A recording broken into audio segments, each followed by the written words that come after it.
Hello and welcome back to the Troutman Pepper Battery and Storage Podcast. I am your host, Bill Derasmo, partner at Troutman Pepper. As we record today, we are into the back to school year part of the calendar. And by the time you listen to this, I hope you or your children are off to a great start to the new school year. Today, I am pleased to have with me Dr. Raj Talluri, the CEO of Enovix. Welcome to the program, Raj. Thank you very much. It's really my pleasure to be here to talk to you guys about Enovix. Well, great to have you on today. You have been the president and CEO of Enovix since January of 2023.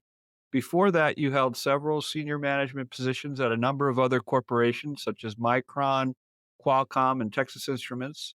You also have a Ph.D. from University of Texas, Austin. College football is kicking off in earnest this weekend, by the way. But why don't I give you a chance to introduce yourself and let us know how your career journey led you to Enovix. Yeah, absolutely. That'd be my pleasure. I did my PhD work at UT Austin in electrical engineering. At that time, it was mostly in computer vision, image processing, and those kind of topics. I started my career at Texas Instruments. I worked there for about 8 years in the research labs, worked on many different programs. I was there for almost 16 years. And when I left TI, I moved from research to the business side, and I was running a fairly large, close to $1 billion division on making processors into smartphones. It's called the OMAP processor. And then I was recruited by Qualcomm.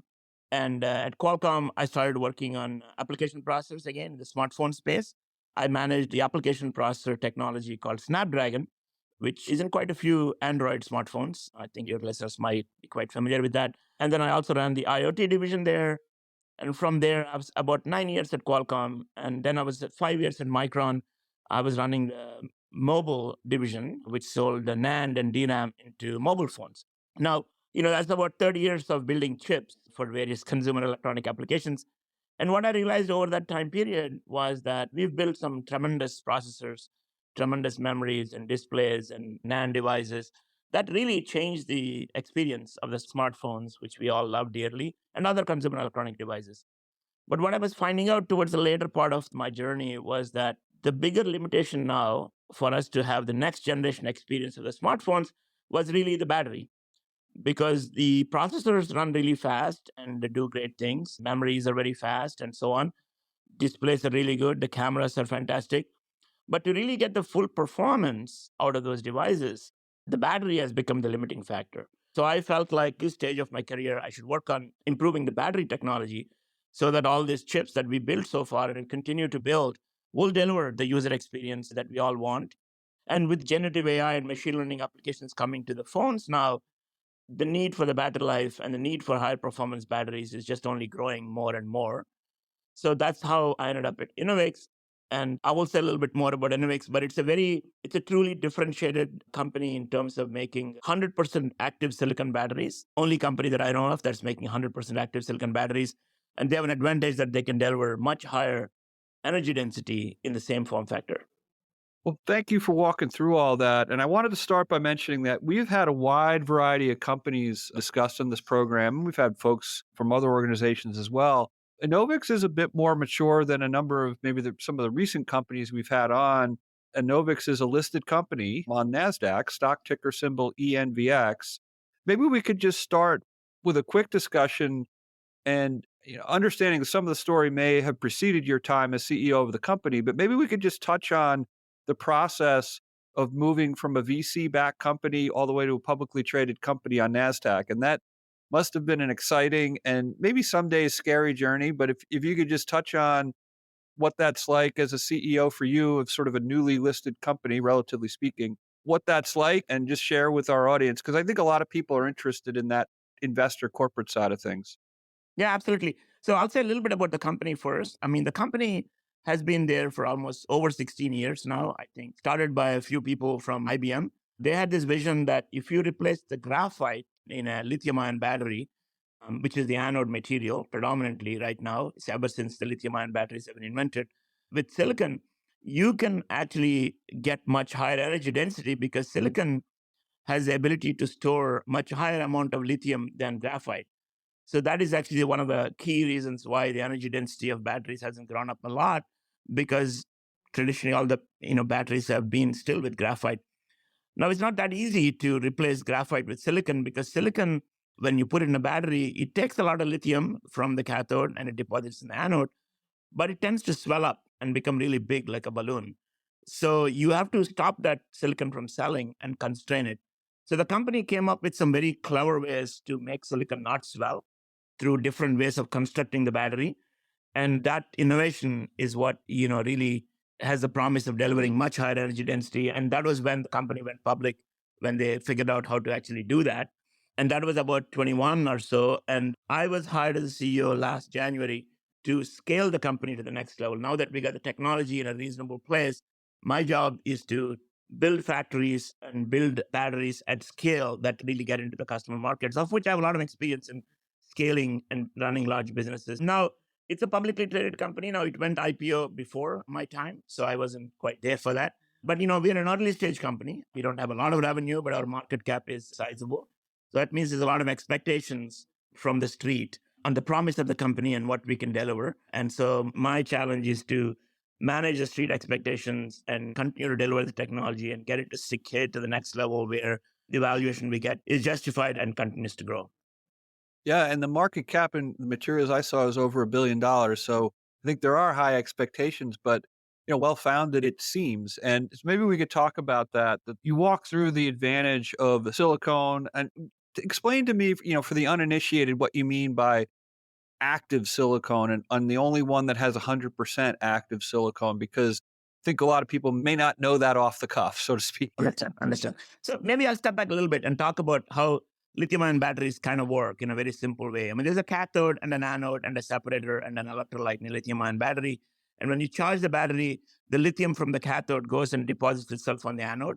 And traditionally, that's been a graphite. And graphite holds that lithium. When you discharge the battery, the lithium ions move back from the graphite anode to the cathode. And that's when you get current into the circuit you're powering. That's the basic concept of how lithium-ion battery works, as I'm sure your listeners are familiar. Now, what happens is when the lithium ions go from the cathode to the anode, if it's graphite, it kind of sticks in the interstellar spaces. There's a bunch of spaces in the cellular structure of the cathode itself, of the anode itself in graphite. That's where the lithium deposits itself and then comes back when you discharge it. Now, when you use silicon, it actually combines, the lithium actually combines with silicon and forms some lithium silicon, some kind of a amalgam, if you will. So basically now it's a combination of silicon and lithium. So now it's actually chemically combined. So the silicon actually gets bigger or grows in size. That's the reason. So it doesn't just sit there, it actually combines. Now, interestingly, when you discharge it, silicon actually gives the lithium back, most of it anyway, so that the battery does work. But the biggest problem is this swelling of the silicon anode on charging that needs to be contained. So what Enovix does is we don't make batteries like jelly load batteries, like how traditional batteries are made with an anode and a cathode rolled into a big jelly roll. We actually slice the anode, slice the cathodes, the really thin strips, and stack them one on top of the other. And if you go to our website, enovix.com, you actually see some small videos that show you how that is done. And then once we stack them, we're able to now put a mechanical constraint around it and hold it down so that the silicon doesn't swell inside our battery. That is the main reason why we get that advantage. When I say active silicon, we don't use pure metallic silicon. We use some compound of silicon like silicon oxide or silicon carbon and so on, because those are actually much more stable and hold lithium much better. No, thanks for walking through that. And I actually did go to your website and I saw that the slicing, and now I understand what you were talking about on the website, and I appreciate that. Well, it sounds like the company is involved in some varied, I guess, product lines. So talk to me about it, because I think on this podcast anyway, we haven't talked a lot about, like, I saw an investor presentation that you guys had there for smartphones essentially. And we haven't talked as much about that part of the battery space. A lot of times we talk about grid scale batteries, or we talk about mobility, EVs. And I know you're involved in some of that, especially with the EVs, but talk to me about some of these different product lines that maybe we haven't given as much attention on this podcast to. When you have a battery technology that actually just produces much higher energy density battery than conventional batteries, as you can imagine, the applications are many. I mean, we could sell them into headsets, we could sell it into AR, VR devices, which are becoming very popular, cell phones, like smartphones, computers, IoT devices, and the applications of this technology are also there in EVs. But we as a company decided to focus on the first market that we will enter with our batteries is consumer electronics. And the reason for that is in consumer electronics, I feel that there's really a need for a much better battery because, all of us, I can easily motivate it by all of us have smartphones that we use. And, we all have this anxiety that the phone's going to run out of battery if we use it heavily. And we all charge it in the night. But many times it goes out, you don't get a full charge through the day because as the applications now are coming in more and more, with 4K video, bigger cameras, with all the AI enabled use cases, the batteries are struggling to keep up. So we felt like that's an area, if we provide a better battery, it just has a huge impact on the product. And there's a lot of value to be unlocked. Just to give you a quick feel for your users, something like a chat GPT now consumes much more battery than YouTube. It's actually stunning how much these large language models consume battery capacity. And as that technology, the Gen AI technology, get integrated into all the apps that we like to use, like social media apps and so on, the battery draw is only going to be more and more. So there's a huge, advantage to providing a much better battery. And actually, something that people may not realize is that if you actually look at the smartphone batteries over the last, I don't know, couple of decades, they've grown very little in terms of capacity. I mean, initially the batteries were like, let's say 400, 500 milliamp hours. Today, they're more like 6,000 milliamp hours. That is quite a bit of a growth. But what you'll find out is that growth came from making the battery bigger. Because as the size of the smartphone got bigger, as the display got bigger, the battery size itself got bigger. And that is how we got more capacity. Now, unfortunately, the phone has gotten so big, you can't make it any bigger because it doesn't fit in your pocket. So now you find that the energy density increase is much, much lower, much less. So, for example, from the 14 smartphones to 2023 smartphones to 2024 smartphones, we saw in the premium tier, the energy density went up by like 2%, which is really, really low. Whereas Enovix technology has the potential to provide up to 20 to 30% increase in energy density from generation to generation because we're able to replace graphite with silicon. So that is the story, that we can provide much better energy density in the same space without them making the battery much bigger. Well, that's the headline, right? It's energy density is the key. And you guys have your secret sauce, the use of silicon as you walk through. And you walk through in great detail on how it works inside the battery. And so that's really the story, I think, at the heart of the story for you guys. And that's really interesting, just in general, for the audience to hear about smartphones and to hear about the challenges of increasing battery, capability and life. And I didn't realize that the the improvements for batteries have been incremental and they really need to be exponential at this point. And I'll add one more point that I think a lot of our audience will understand because of the macro issues associated with it. But AI is a tremendous, just almost has a insatiable appetite for energy. And we're seeing it at the grid scale. The story in the industry, almost the only thing you ever hear about now is how we have tremendous load growth on the system because of the need for increased data center capacity. And why do we need increased data center capacity? Well, because of the growth of AI. So that's sort of the macro level. And you're talking about at the more micro level, at the smartphone level, just demands that it puts for energy. And so it's very interesting to see how this ripples through, and it's rippling through down to the consumer product level. So that's just to bring the story full circle. And I appreciate you walking through all that. So again, it sounds like you guys have a good story to tell as far as the use of silicone anodes. But in terms of EV batteries, how are you playing in that space? Yeah, absolutely. So just to round out your comment on storage and cloud versus I guess we call it the edge, which is where these things terminate. What I've found is that whenever there's innovation that comes in on the cloud, whether it is storage or whether it is energy density or whether it's AI, it just quickly flows down into the edge because of you don't want to like Gen AI applications, for example, you don't want to upload all your search windows, all your everything that you do, all your pictures onto the cloud for privacy reasons. You actually want to do some of the processing on the edge. So the same AI technology that actually works in the cloud, you will need to run it on the edge in some applications. So that's why whenever these technologies come, they have impact both on the cloud and on the edge. And that's kind of what we're seeing. And smartphones is just one application. I mean, PCs, the same thing. All the IoT devices. Another big market that's coming up is AR, VR headsets. There, it's actually even more pronounced because not only AI, but there, the processors and the memories have to be on all the time. and create this, great user experience. So there, the batteries, I mean, you've seen I guess the Apple Vision Pro barely lasts 2 hours, before you have to charge the battery. So, for a $4,000 device, that's a pretty big problem there. So I think applications for our technology are quite a few, and we're super excited by that. Now, what we're finding in EVs is slightly different. There, yes, energy density is important, but actually, what's even more important is the ability to start to charge the car really fast. Because what's happening now is people are not going out and putting bigger and bigger batteries in EVs, because now you find stations to charge the batteries coming up, quite fast everywhere in the infrastructure. But you go to these stations, when you start charging, you have to sit there for an hour, 2 hours before they're fully charged. Whereas when you're filling gas, you just fill gas and left in 10 minutes. So that is the problem that needs to be solved now. Now, the problem there is the conventional batteries in the existing EV market, when you charge them, they heat up really fast. That's the reason why it takes so long to charge them. Our battery, the way we construct it, has an advantage that we get rid of heat really, really quickly. So we have the ability to charge much faster than a traditional battery architecture. And that's the kind of advantage we're seeing now for our architecture in that space. They use slightly different materials, maybe not silicon anodes, maybe some other form of silicon, maybe some people even use lithium. We are material agnostic. Our architecture itself lends itself to fast charge capability and also lends itself to holding down materials that expand from not expanding. So that's the attraction that we are seeing from some of our customers in the EV space, is the ability to charge really quickly and not heat up as much.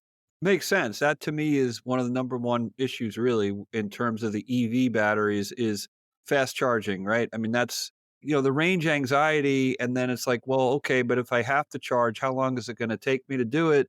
So I think people are interested in electric vehicles, but they've run into some of these basic problems. And so it sounds like that is the important issue is fast charging. And so with that, now you say you're sort of technology agnostic. So just walk me through how your system beats that fast charging issue. Yeah, what happens is that, when we put the anodes and the cathodes into these really thin strips and stack them, we are able to get rid of the heat from the center of the cell to the periphery of the cell much, much faster than a rolled jelly roll because of the way our electrodes are stacked. And again, there is some information on our website about that. It's just that when you jelly roll a cell, they're all wound up like that, so the heat doesn't come out as quickly. But whereas for us, it's a shorter distance to go out. And we have a mechanical constraints that holds the cell down, which is metallic, and that dissipates the heat too. So those are like the two big reasons why we're able to charge much faster, because we can get rid of the heat much quickly. Yes, you mentioned that at the outset when we started talking about it, is that the problem is the batteries heat up too much if you under conventional technologies if you try to charge too fast. So I understand that issue now a lot better too. So I appreciate that explanation. It's probably interesting for you when as an engineer with a PhD in engineering when you have to explain this stuff to a lawyer like me. So but it's a good test, right? If you could explain it to somebody like me, then you can explain it to anybody. So appreciate all those explanations. Now, I always felt if you understand something well, you can explain it very simply. Well, it sounds like you guys are at the bleeding edge of on a lot of these issues. Who are some of the companies or parts of the industry who you're working with right now? Enovix is. Yeah, we work with all the top cell phone makers. We've sent most of them samples of our battery, and they're in various stages of testing them. We've sent it to quite a few PC makers. We've sent it to a couple of automakers. So the batteries are all in various stages of testing and validation at our customers. Now we're just in the process of building out our factory.